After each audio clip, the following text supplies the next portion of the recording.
Hello everyone, this is Kathleen. Welcome to my channel on YouTube.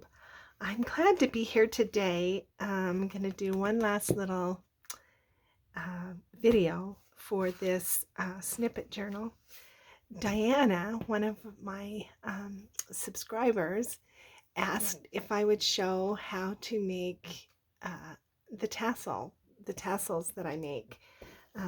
I don't always make a tassel for a journal, but sometimes I do, especially if I think it needs to be balanced. And this, I think, needs to be balanced because I did this big bow here. And so now we've got the button and it's a little bit chunky. And so I think it would help if there was something over here on this side because it feels a little heavy on this side. So let's make a tassel for it and I'll show you how I do it. Okay, so the first thing I do is look through my big box of fibery stuff, yarn and ribbons and lace, and I pick things obviously based on the color of the cover. And so on this cover, I've got all kinds of colors going, and so but it's kind of on the pastel side, and the inside of the journal is kind of pastel colors. So let's use these pastel fibers, and because it has the lace, I want to use the lace, and because it has the seam binding, I put a couple of pieces of seam binding in there too. So these are the fibers that I have chosen. This is some sari silk, some just all kinds of little pieces of yarn. Here's some vintage lace, very delicate. Some yarn, other yarns. There's the seam binding. So here I've got just this little strip of very thin fabric. It was able to tear narrowly. So yeah, so that's what I've chosen. Okay, and then the next thing you need is something to, hang it over. And you can just put another piece of fiber on a tie and hang it over that. But I most often use these little jump rings. I don't know what size they are. I just bought big ones for this purpose. So any kind of a ring will work. You can even use a bulb pin, and sometimes it's helpful to use a bulb pin just because then you've got a way to hook it on the spine. So let me show you how that works. I'm going to twist it up, and then I'm just going to slide it over the pin, and see now I can form it just on that bulb pin. Excuse me. So that's one way to do it. And then it makes it easy to then hook it onto, this clip. So that's the other thing that I use most often when I'm making a tassel is I attach it using these little clips from Tim Holtz, because it's easy to just slide that on. It'll just slide behind the signature, and then I can attach the tassel to this clip. So we'll do that in a few minutes. Anyway, so the first step, I guess, is to just gather the fibers onto the ring. And I have already done this. I'm using this kind of a ring today. So let me show you. I put as many on, stuff them in there as I can, and then once it gets full, then I have to use a crochet hook. So then I just push the crochet hook through there and then just pull it through. So that's the way I put them on. And then once I get them all on, excuse me, and put the, kind of even the ends out, then I just try to work it down to the middle. And then, depending on what I want to show, I really want that lace to show. So I'm going to put that kind of on the top, but you can sort of rearrange things if you want. That fabric is upside down, so I'm going to turn that so that that's right side up.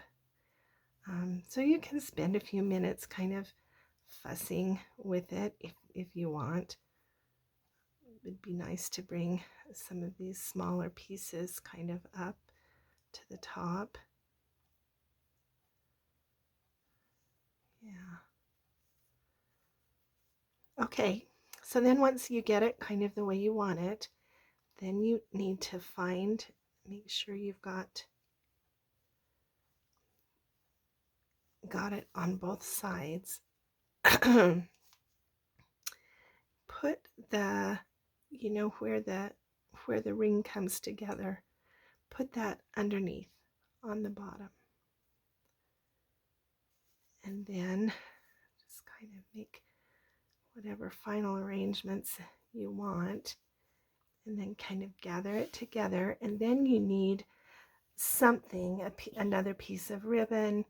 You can use embroidery floss, twine, whatever you want, but you need something to wrap around.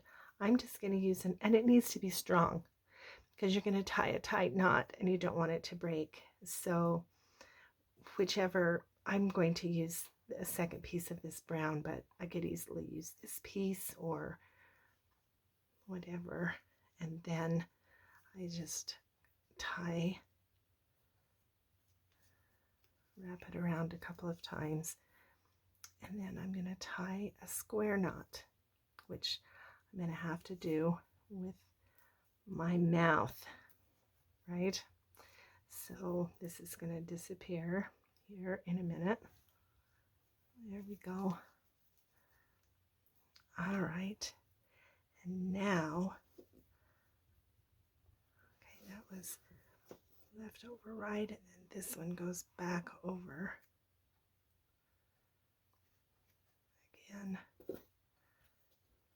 Okay, now the reason why I left, I used this kind of the same thing that I have, is now I can put some charms, so I have a little choice of some charms. I can tie one of these on there.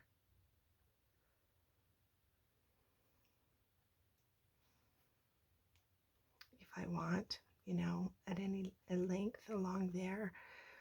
Or I can just tie a big floppy kind of bow,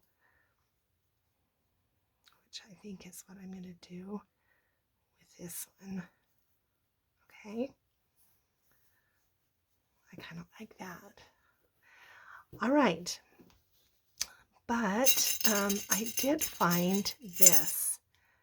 And because this has black in it, I just thought that might look cool on this tassel. So this was, I'm not sure what it was. It just came in some broken kinds of jewelry that I got at the thrift store. And so I'm going to attach it with another jump ring. I could have tied it on in that bow.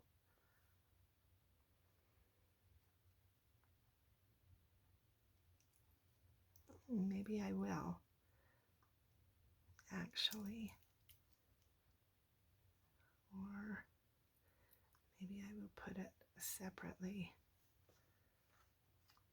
Yeah, I'm going to go ahead and put it separately. So I just need another little jump ring and my jewelry pliers.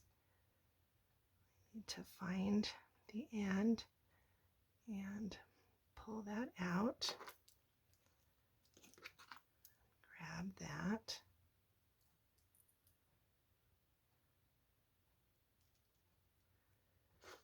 And then I'm going to put it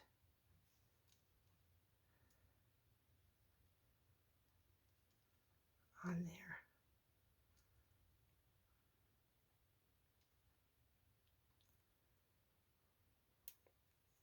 There we go. Okay. All right. Now let me show you how to put it on the clip. So I first of all have to clean out. Let me grab a piece of trash because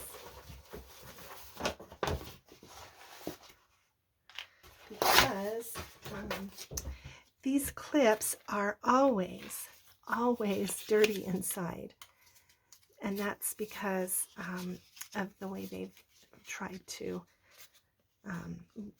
grunge them up, make them a little more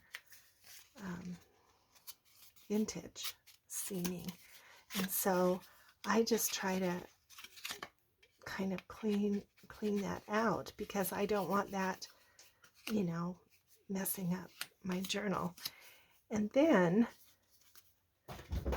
I have to spread that just a little bit. Actually, let me use my I have a kitchen knife. I'm just gonna kind of spread that a little so that it will slide onto the spine easily, on and off, because that's kind of the point,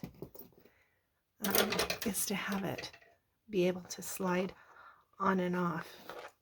So now we need to get this ring onto here, and you could attach it before you put all the fibers in, but that kind of makes it a little more complicated to get the fibers in. So I just use another jump ring.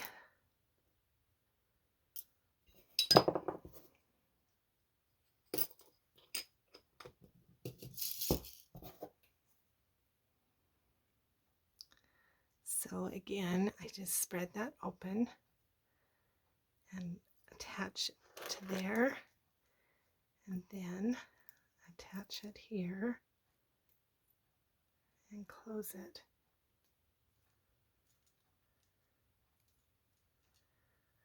Okay, and I got it on backwards. I do that almost every time. Yeah, because I have a spatial disability, I swear. Okay, so I think what I will do is let me put this on first so that I know what is the front, and then I can put this one on.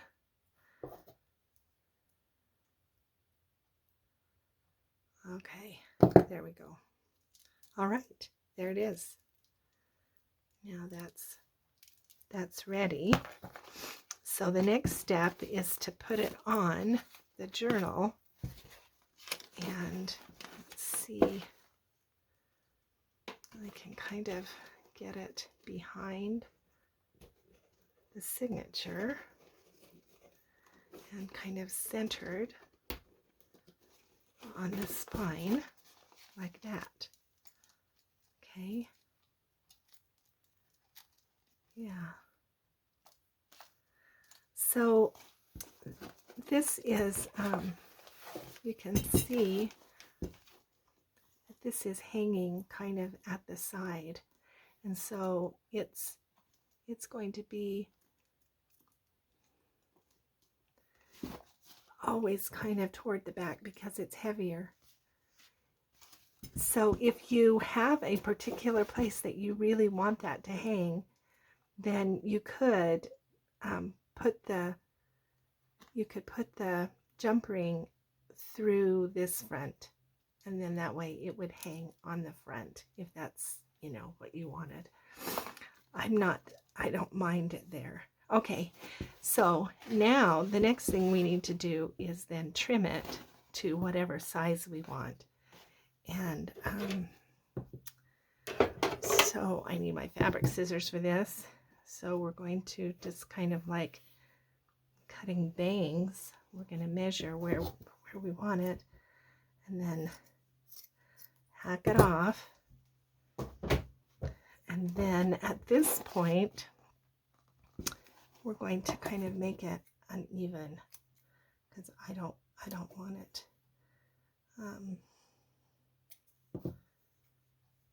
So with the fabric, sometimes I do this. I will like tie a little knot in the end, just because I think that looks cute.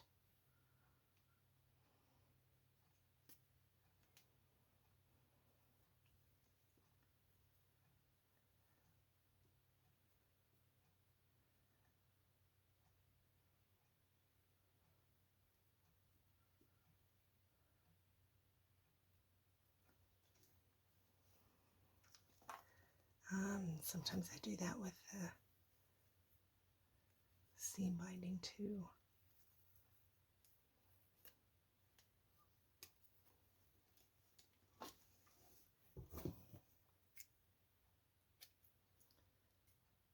So you just kind of make the lengths a little bit uneven because it just looks better that way. Unlike bangs, bangs you kind of want to have even, but this kind of thing looks better if it's not quite so straight across the bottom. And then you can even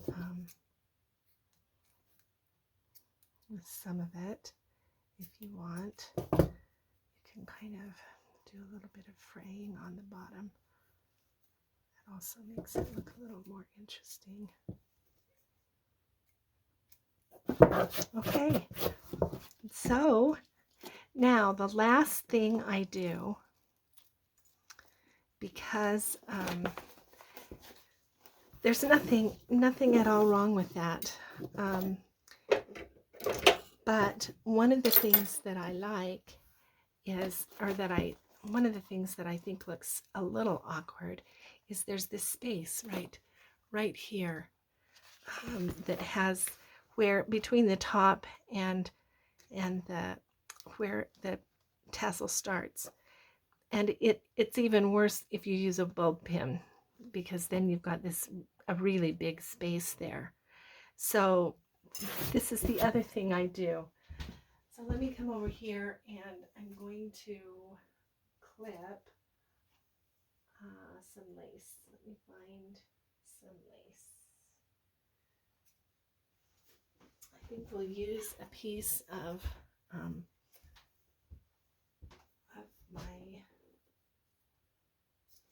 this is some vintage hairpin lace. That's a lot to put in this tassel. So yeah, I'm gonna have to add that to the cost. But what I'm gonna do is I'm gonna take this through this jump ring. So not this jump ring, but the one that I attached it to. If I can get it through there. There we go.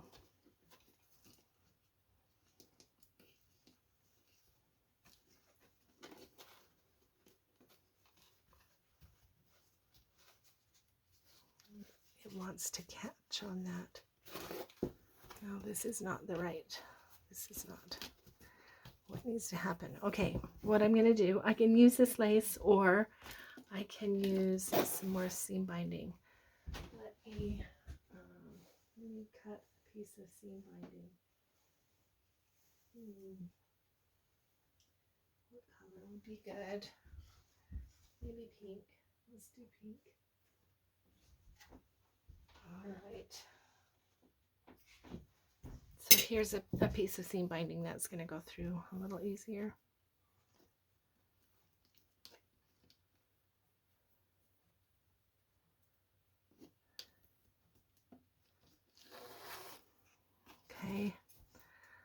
So now what I'm going to do is just tie another floppy bow. And what that does is it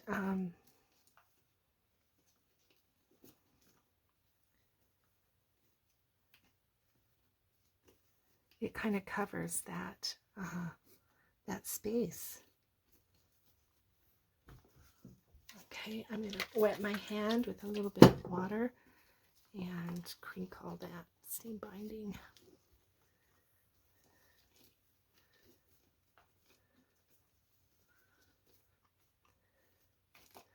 There you go. All right, so there's the tassel. So you can see that that bow covers that space, and then the dangle is still there, and there's a pretty tassel now for this journal. Thanks so much for spending time with me today and paying attention to how I make a tassel. Diana, I appreciate your interest, and thanks for the suggestion. And we'll see you again with the next video.